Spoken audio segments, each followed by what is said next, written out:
Fallout is a series of RPGs that takes place in a post-apocalyptic world, or more specifically, a post-nuclear world with a splash of good old-fashioned 1950s Americana. One where society as we know it has ceased to exist and has given way to lawless bandits, frightening cults, and horrific abominations. Just by that description, you might be led to believe that these games are brutally hard, where every resource matters, every decision matters, every skill point you earn matters. A game cut from the same cloth as Dark Souls and the like? Well, yes and no. You see, the Fallout series as we know it today is different to how the series was originally conceived, and trust me when I say that I don't mean better, and I don't mean worse, it's just different. Bethesda Game Studios took ownership of the Fallout IP in the mid-2000s, and under its umbrella they gave us Fallout 3 and Fallout 4. Two Fallout games, but two very different Fallout games. With the release of the fourth installment in the series, Bethesda made a conscious decision to shift the focus of the games away from survival roleplay and into an action shooter looter. This was met with backlash by fans and led to Fallout 4 being rather divisive amongst the Fallout community, with many calling it far too easy and claiming that the game held your hand the whole way through. This isn't that far-fetched, to be completely honest. It's hard to dispute that claim when the game hands you a minigun and a full suit of power armor within the first 20 minutes. This isn't Fallout, they protested, wrongfully or rightfully. That is a video for another day. I'm not here to tell you what isn't Fallout. Today I'm here to tell you what is Fallout, in its purest, cruelest, and most brutal form.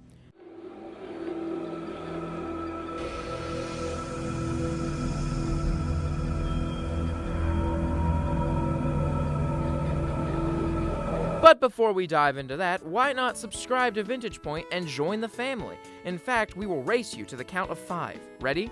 1, 2, 3, 4, 5. You in? Fantastic. Let's get started. Fallout was released on October 10th, 1997. I recently went back and played through it again starting on December 13th, 2023, and it was just every bit as brutal and beautiful as I remembered it. For those of you not familiar with the classic Fallout titles, you experience the game through a semi-top-down isometric view. You explore through point and click, and you partake in combat via turn-based battles. There is very little voice dialogue and even less variation in the sprites you see populating the overworld. Yet, it is every bit as amazing to experience for the first time as one of the newer titles in the series. For different reasons, of course. What Fallout lacks in comparison to its more contemporary counterparts, it more than makes up for in its story, in its locations, and in its world building. What Tim Cain and his team of developers at Interplay managed to accomplish in crafting such a rich and layered world with so little resources is honestly astounding. So why don't we start here? The year is 2077. The Great War between the United States of America and China has reached a brutal climax following a brief nuclear exchange that leveled civilization as we knew it. The governments collapsed, the resources dried up, and the population was left to tear each other apart in the name of survival. Though not all of them. You see, a select few individuals were lucky enough to escape to the safety of their nearest vault. A safety bunker created to house hundreds or perhaps even thousands of innocent civilians from the flames of war. These vaults were dotted all across the former United States by a mysterious organization known as Vault Tech. But more on them later. These vaults shielded humanity from the horrors of the outside world for decades. That is until 2161, where our story begins. You're here. Good. We've got a problem. A big one. The controller chip for our water purification system has given up the ghost. Can't make another one, and the process is too complicated for a workaround system. Simply put, we're running out of drinking water. No water, no vault. This is crucial to our survival. And frankly, I think you're the only hope we have.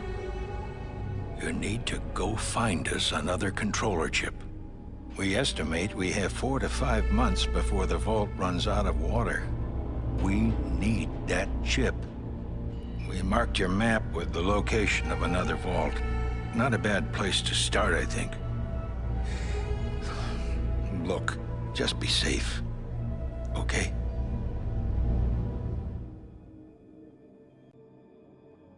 You are a resident of Vault 13, a haven nestled deep in the western California hills, where seemingly hundreds of vault dwellers lived out their lives happily under the rule of the Overseer, a pseudo-mayor of sorts within each individual vault. Life is good, right? Well, yes, but not for much longer.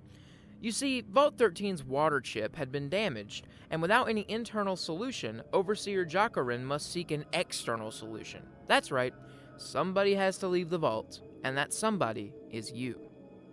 Following your character creation, where you pick from a list of skills along with your choice of 2 traits that carry a monkey's paw-like effect, you are given a few brief words of encouragement by your trusted overseer before he opens the door to your home and sends you out into the great unknown in search of a random piece of tech that might not even exist anymore.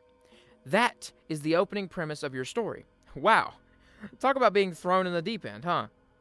The gameplay officially begins, ironically enough, as most Bethesda RPGs do, in a cave, fighting rats. A mere taster to get the player adjusted to combat against easy enemies.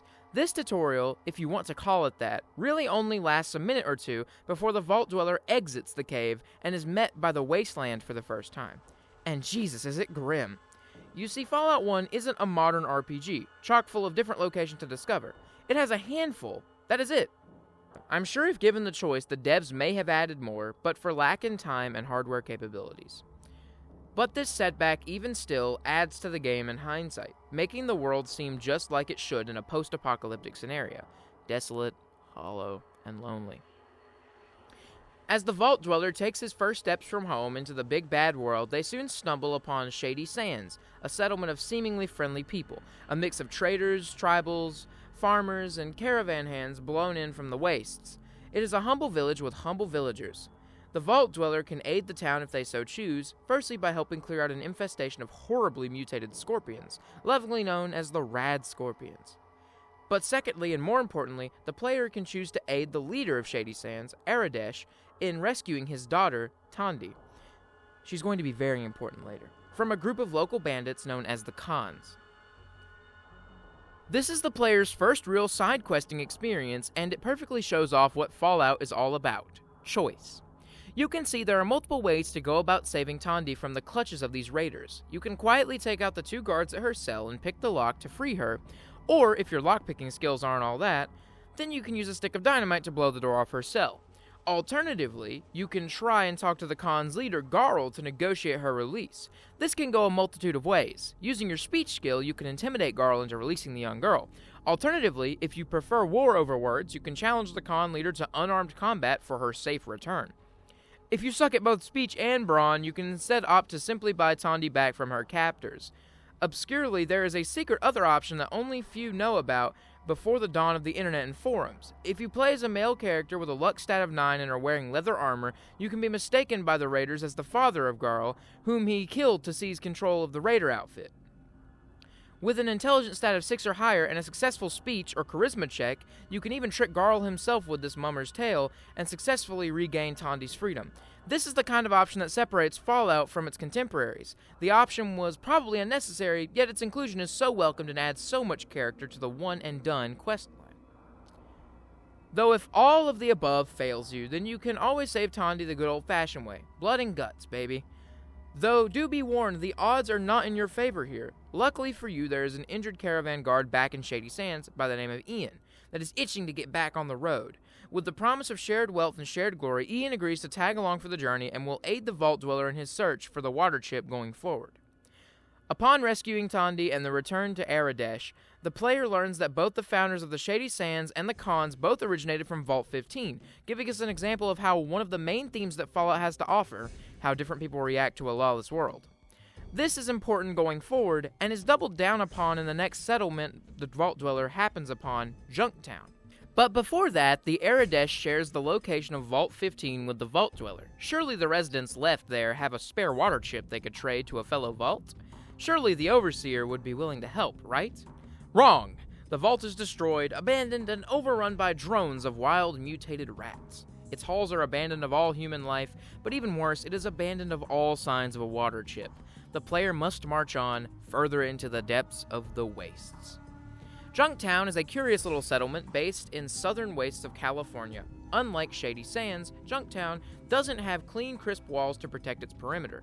It has scrap and junk jammed together roughly. Junktown also isn't home to friendly neighborhood farmers, no sir. The town is populated by petty gangs, assassins, crooks, and casino owners, and fighting hard to keep it all together as its mayor, the man by the name of Killian Darkwater. The name's Killian Darkwater.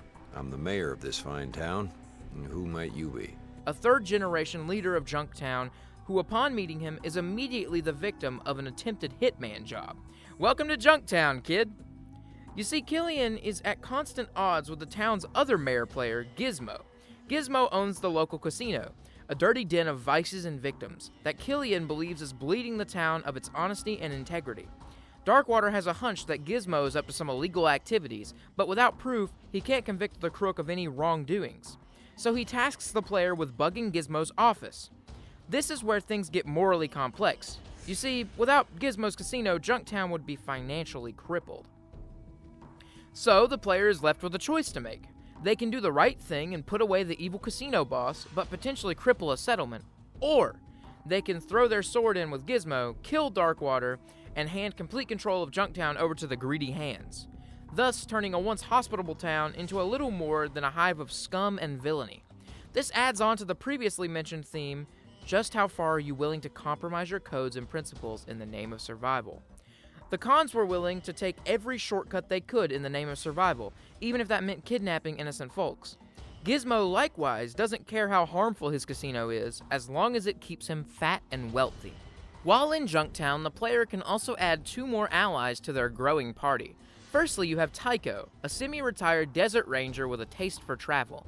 He is very handy in combat, and along with Ian, makes for a very steady unit to travel the wastes. Yet more iconically on the streets of Junktown, you can find a person being harassed by a stray dog. If you approach the dog wearing leather armor, he will mistake you for his past owner and obey your commands. This is the first appearance of Dogmeat, an ongoing companion who has appeared in some shape or form in nearly every game to date. Having a large party like this is something of a double-edged sword, as although it makes combat significantly easier to survive, it also means you are draining more resources as you now have to keep more than just your own gun loaded. Also, just in terms of how the companion's CPU works, well, it could have been a little better. You see, it isn't advised that you give them automatic weapons, as they tend to not care who is in the way when they unleash a burst fire, often tearing the player character to pieces and causing a lot of lost progress. With that being said, I'd still advise taking a follower or 2 with you along the way, purely to help survive the monstrous encounters that are coming up in the next few locations. Speaking of, the Vault Dwellers soon after makes their way to the Hub, the settlement that is aptly named as it is just that, a hub of humanity in the darkness of California. The town is home to a motley crew of different groups and individuals, from caravan companies to underground crime bosses, to an underground thieves' den, to a town sheriff, to a dodgy-looking meat vendor, to a cult of doomsday worshippers, known as the Children of the Cathedral, to an ornery old ghoul who is a few sandwiches short of a picnic, to say the least. There are a lot of side quests in the hub, too many for us to cover in detail here. Perhaps that could be a video for another day? For now, however, you're going to look at the main business here, the water chip. You see, the player was tipped off that the hub is home to a group known as the Water Merchants, who have a stranglehold on all water control in the region. Along with the Crimson Caravan and the Fargo traders, they have a triarchy over the trade in the hub. With the price of 2,000 caps, the Vault Dweller can arrange for the merchants to send a caravan of water to Vault 13, extending the time you have before your home dies off. This has a catch, however, as sending the caravan also exposes the location of the vault to the outside world, something that can have an effect on your ending. Curiously, while also in the hub, the player will keep hearing mention of disappearing caravans. Someone or something has been wiping caravans off the map by the score, and the Fargo traders are willing to pay a hefty sum to stop the aggressors. After a little snooping, the player finds out about a cave that is home to a pack of mutated reptiles that stand at a terrifying height, bearing claws the size of swords and teeth like pointed daggers. Death Claws! These monsters appear to be the source of the missing caravans. Battle is brutal. Even with a full party and decent gear, it can be extremely difficult to deal with the Death Claws' high attack damage and their tough hide. You can't just run and gun your way through here. It takes a little bit more thought and strategy. Yet once the player does clear out the Death Claws, it isn't a surviving caravan leader you are met with. No, it is a mutated human, massive and green and slowly dying. Super mutants. This mutant was attacked by the Deathclaws and dragged back to their lair. The mutant mumbles something and confuses the player for some master before drifting off to death and leaving behind a hollow disc containing mutant transmissions. This reveals that it was actually a horde of mutants behind the disappearing caravans, and the player has just wiped out this family of Deathclaws for no reason. The player is compensated for helping find the cause of the attacks and is pointed towards Necropolis, the City of the Damned, a settlement that is overrun with ghouls, both feral and non-feral. A green mist obscures the city upon entering, and the party is soon attacked by crowds of ferals, once humans, now gone mad by radiation poisoning, leaving them with shedded skin and a lust for violence. The Vault Dweller can escape the battle via the sewers that run underneath Necropolis. It is here you will run into a group of friendly ghouls, who bring you into the loop about what has been happening here. A group of super mutants have invaded Necropolis in search of Vault 12, buried somewhere beneath the city. They are under the control of a mysterious master, and formed an uneasy alliance with the leader of Necropolis, a ghoul named Set. When these ghouls refused to take part in such an alliance, they were banished to the sewers. These ghouls inform the player that Vault 12 has a working water chip, but taking it will surely kill off the settlement unless their own water pump was fixed. The only problem? The super mutants have set up shop in the watershed. Talking to Set, he will request that the player help liberate Necropolis of its own super mutant occupation. So the player is again met with a choice. Put your own people first and take the water chip and leave, or stay and fight for Necropolis' freedom. Choosing the former, you can slip past the mutant guard, Harry, using sneak or speech check. From here, you can choose to repair the town's water pump with a high enough repair skill, and take the water chip from the vault below. Or, alternatively, you can ignore the water pump and opt to steal the water chip for yourself, dooming Necropolis to a sure death. If sneak or speech isn't your forte, you can just empathize with the ghouls. You can choose to attack the mutants, though be wary, they are by far the toughest enemies in the game, sporting weapons that can kill you in one hit. In fact, going by the canon events of the game, your dear companion Ian met his ultimate death here, being burned alive by a super mutant's flamer. It is said that the smell of Ian burning alive haunted the Vault Dweller for years to come. One way or another, you have acquired the water chip, but also information on this super mutant army that has been hunting down vaults across California. You return to your home in Vault 13 after a tiring search. The Vault Dweller sits down and submits a report on his findings in the wasteland. The Overseer thanks you for saving Vault 13, but he is extremely troubled by the reports of these super mutants and their hunts for vaults. Deeming them a threat to Vault 13, the Overseer once more asks you to step back outside into that hell on earth and destroy the mutant threat once and for all. Your reward for saving your home, for saving Vault 13? You have to go back out into that hell on earth and do it all again. Upon leaving the vault, the player may arrive upon a settlement known as Lost Hills, though calling it a settlement appears generous at first glance. Lost Hills appears to be a little more than a shed protected by two heavily armored guards. Upon speaking to them, you find out they are members of an order known as the Brotherhood of Steel, a quasi-medieval group dedicated to the retrieval and conservation of old-world tech. The Brotherhood possesses powerful laser weapons and hulking suits of mechanized power armor, unlike anything you've seen in the wasteland thus far. Speaking to one of the guards, Initiate Cabot, the player can inquire about joining the Brotherhood of Steel, to which he smugly responds by telling you the only way to join is by recovering an ancient piece of tech from the glow. It appeared this quest is something of an in-joke between the Brotherhood, as nobody ever seems to return from it. Regardless, the Vault Dweller accepts, and along with his band of companions, sets forth to find this mysterious glow. Upon approaching the area, you can see for yourself that it has been aptly named. The area is heavily irradiated and will kill you and your party if you don't double dose yourself with Rad-X, a powerful radiation-deterring drug. The area itself looks like a blast site with a massive crater descending down into the earth. Once the Vault Dweller delves inside, he finds himself standing in some description of a strange facility. The facility seems abandoned, though still rigged to the gills with traps ready to kill an unsuspecting prospector that dared step foot in here. After some exploring, I happened across the body of one Sergeant Allen, trapped in the familiar power armor. Searching his body, you will find that the hollow disk that Cabot sent you here for. Reading it will detail the downfall of this unit that tried exploring the glow for themselves. Curiously, you will also find a keycard that grants you access to the lower levels of the facility. You could leave now and scurry back to the Lost Hills with your prized holodisc, or you can explore the deep below, if you're brave enough. The Vault Dweller reactivates the power in the facility and uses the keycard to open a lift down to sub-level 2. Here, the group will happen across dangerous robots known as Floating Eyes and Robo-Brains. Once dealt with, I found another body charred to a crisp, though whomever this body once was held a red keycard to descend to the next level. Sub-level 3 is again populated by more robots that you must dispatch. In the tucked-away corner, you will find a red-coated elevator that can carry you to sub-levels 4 and 6. Going to level 4 first, you will find it populated with various science labs that have been home to odd experiments before the Great War. You can even find the skeleton of what appears to be an alien in one of the labs. What the hell is happening here?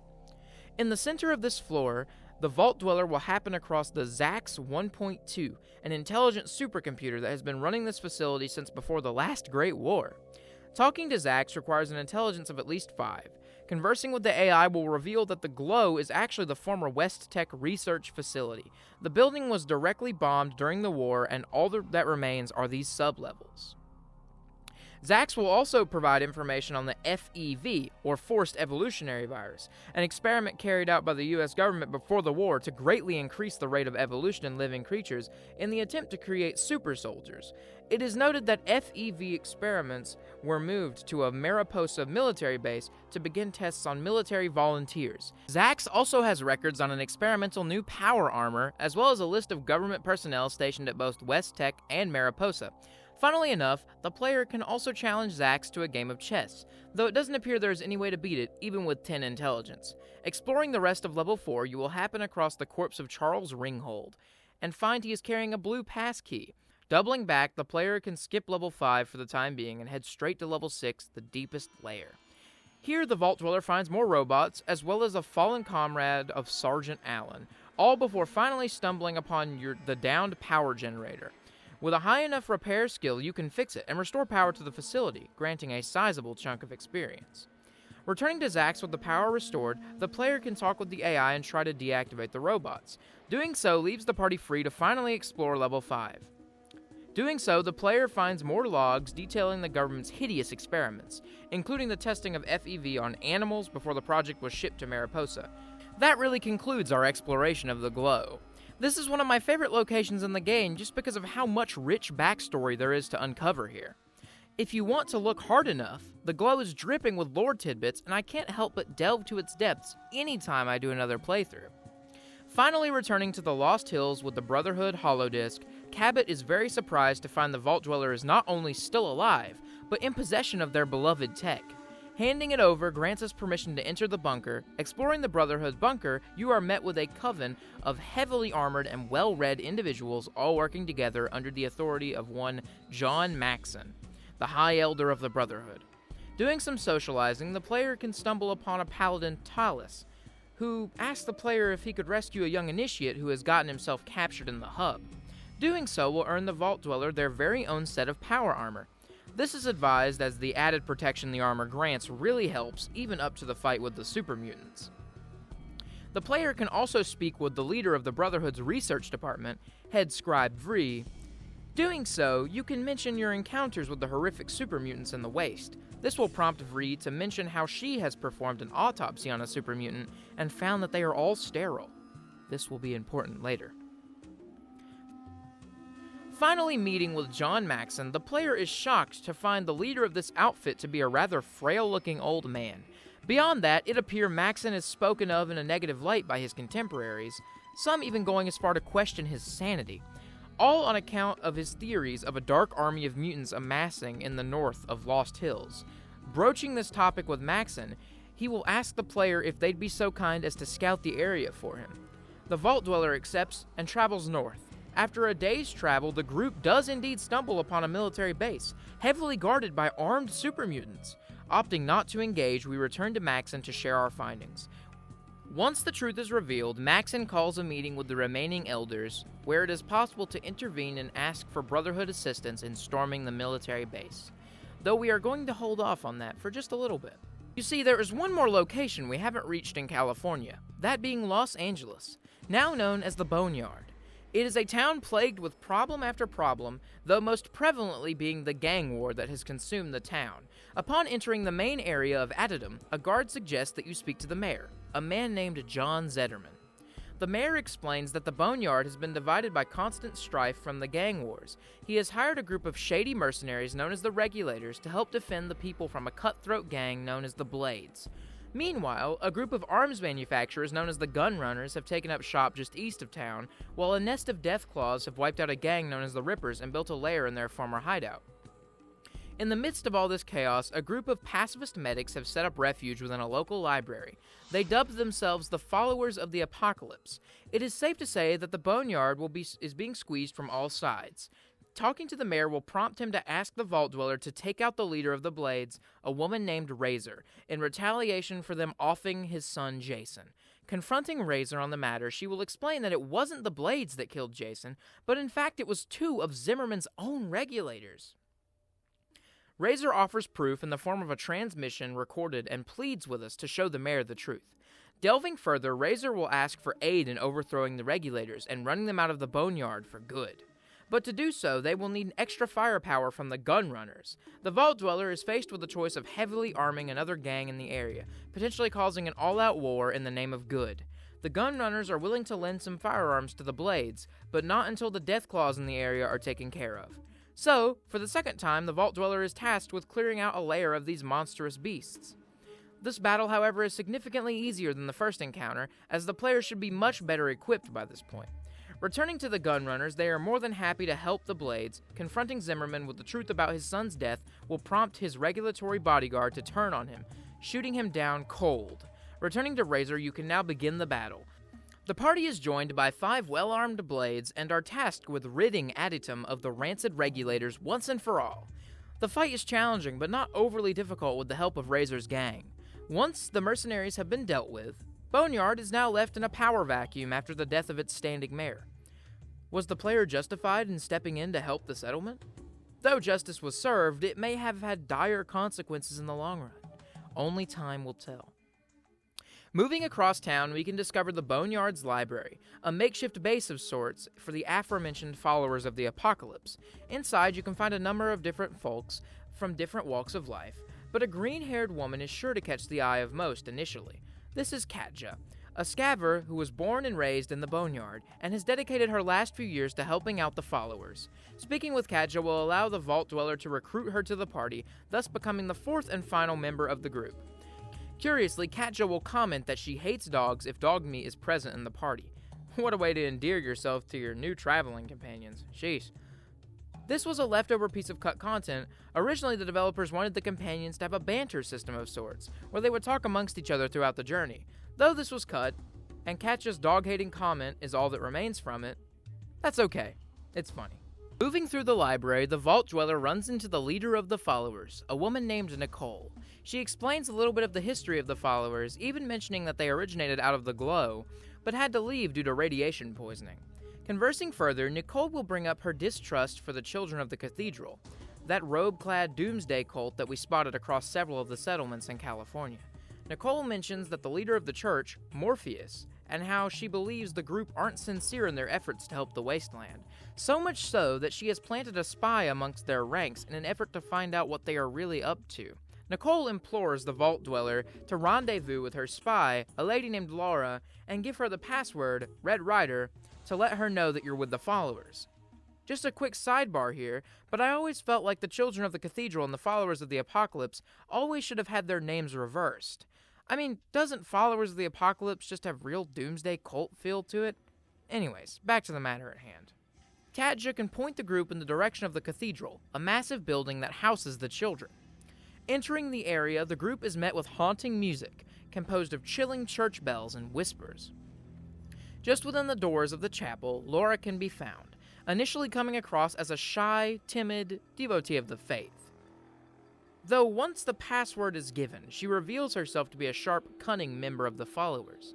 Laura has uncovered that the children plan to systemically take over towns using their pop-up hospitals as points from, as they contain secret stashes of weaponry. She also shared some words on the Master, the mysterious figure we'd been hearing about all the way back at the hub. Apparently, the children have been worshipping him like some kind of dark god. From here, there's a few ways to go about taking down the children and their so-called Dark God. First of all, the player can use stealth. Departing from their group of followers and disguising yourself in the familiar purple robes, you can sneak through the winding hallways of the cathedral and find the supreme leader of the faith, Morpheus, in his room, protected by Nightkin, a special breed of super mutants. From here, you can choose to kill or rob Morpheus of his badge that grants access to a secret vault beneath the cathedral. Alternatively, you can tell him about Vault 13 and he will escort you directly to the Master, but we don't want to do that. You can now sneak past the defenses and straight into the Master Vault. From here, you can confront the Master, or you can instead opt to head into the Vault's nuclear reactor, which you can set to detonate with a very high science skill check. Fleeing the Vault, you can watch as the cathedral is blown apart. Alternatively, and much more fun in my opinion, you can just attack the cathedral head-on. Reporting back to Nicole, the Vault Dweller can enlist the help of the followers in the attack. The group, along with all of his companions and the followers, aid, storm the buildings, and kill Morpheus before delving into the depths of the vault, fighting past super mutants and Nightkin, centaurs, and floaters. Once down on one of the last floors, the group is met by a holding cell containing humans with strange devices attached to their heads. Speaking with one of them, Gideon reveals that they are all psychers, failed experiments of the Master in an attempt to replicate his own psychic abilities. Gideon seems to talk about the Master in a loving way, almost a paternal figure. Gideon also mentions that the minds of all the Master's other experiments live with him in the walls of his lair, all connected mentally like a hive mind. Further prodding reveals that the only way to negate the attacks from this hive mind is to wear one of the psychic nullifiers, which he can be convinced to give you. This is the final stop before you get to the Master itself. The group is met with a long corridor covered in human matter, grotesque and vile. The walk seems endless before the corridor opens out into its den and you are met face to face with this Master you have heard so much tale about. For my money, this interaction with the Master is peak Fallout. Its appearance is something straight out of the classic sci-fi horror movies like The Fly or The Thing. It is grotesque to look at, yet even more harrowing to listen to, as its different personalities, different souls that make up the Master all vie for complete control, yet none may have it. The Master reveals its ultimate plan to use the children of the cathedral to kidnap innocent people from the wasteland and take them to Mariposa Military Base to be dipped in FEV and transformed into super mutants in the name of unity. There will be no more wars over different ideals and religions, different flags or beliefs, once all of man is transformed and kneel before the Master, kneel before unity. So what shall it be? Do you join the unity, or do you die here? Join. Die! Join. Die! From here, the Vault Dweller can choose which path to take, including admitting the location of Vault 13 and watching the evil ending of the game take place, ultimately dooming humanity. Or so it would seem. Though if you aren't a complete agent of chaos, like us, you'd rather bring the Master down for good. The battle with the Master is beyond difficult as it boasts a high health pool and can attack twice per turn with its twin Gatling laser, as well as spawning super mutants to come to its aid. Power armor and late game weapons are highly advised if you want to come out of this one alive.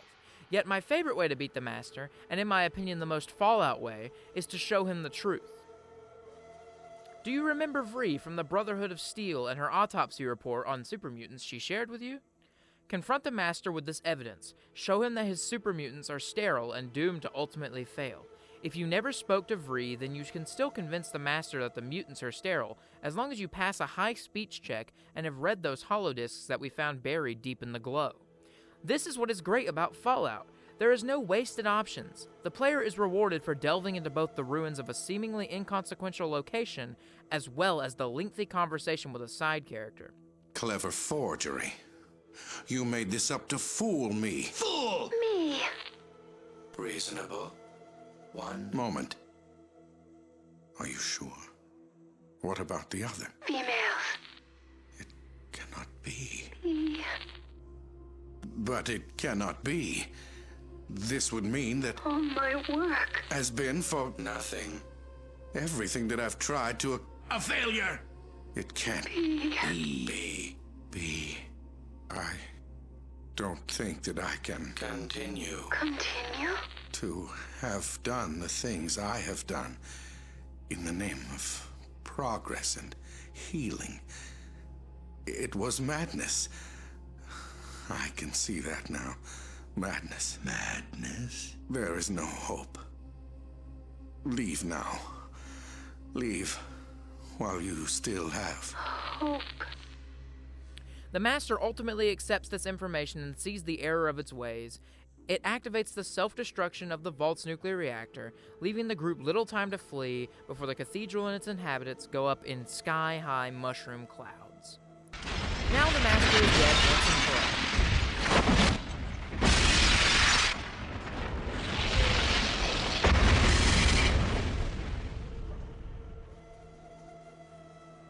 But as long as Mariposa is still standing, along with its vats of FEV, the mutant army will never truly be dead.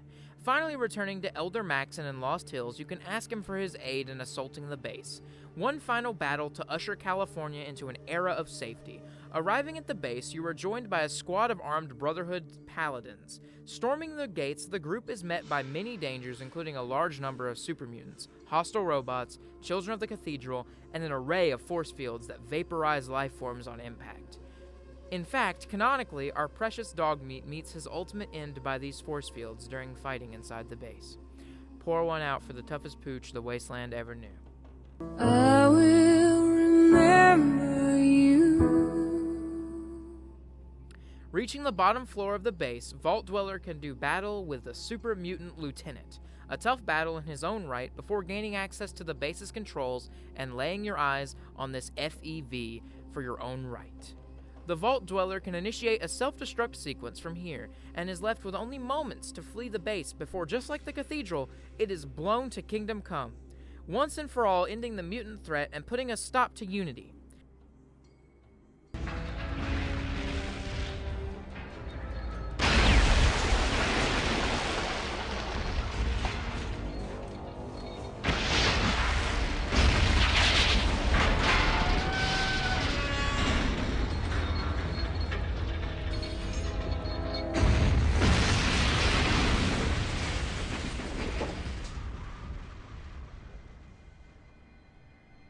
That is the end of the Vault Dweller's quest. He bids farewell to his surviving companions and heads back home to Vault 13. Only he is met at the door by the Overseer once more, just like how his story began. The Overseer thanks the Vault Dweller for everything he has accomplished, recovering the water chip and putting an end to the mutant threat. But, you aren't allowed to return home. The Overseer believes your presence back inside the vault would cause unwanted attention from the outside world, as well as envy from those within the vault who knew you as a hero and may want to follow in your footsteps. After going through hell twice to save Vault 13, now standing at the door and finally ready to rest, the Overseer utters the words, You saved us, but you'll kill us. I'm sorry. You're a hero, and you have to leave. I'm sorry. You are a hero, but you have to leave. A 1-2 punch to the gut if there ever was one. From here, if the player has the Bloody Mess perk, there is an option to pull out your weapon and shoot the Overseer down where he stands. To be honest, I kind of like this ending, as it doesn't seem like an unrealistic reaction given the circumstances. Regardless, just like the beginning of the whole story, the Vault Dweller has to turn around once more and take that long walk back out into the wasteland, only this time, it's for good.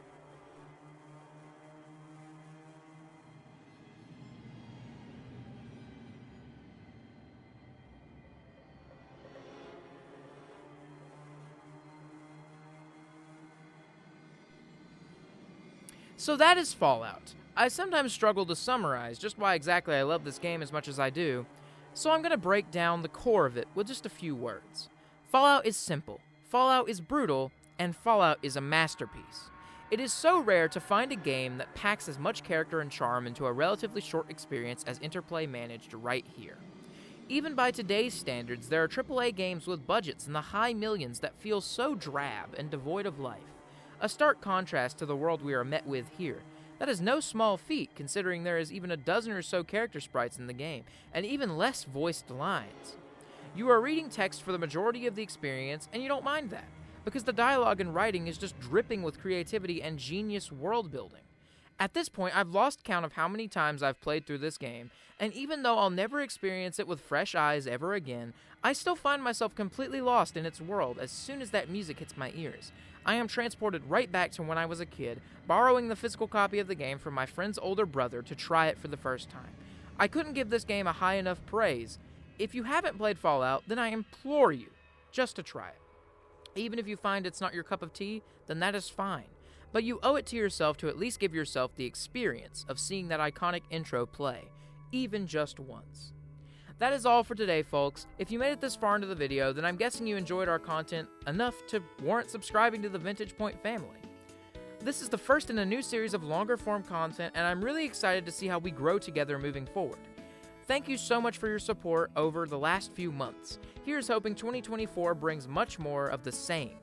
Stay safe, folks, and see you next time.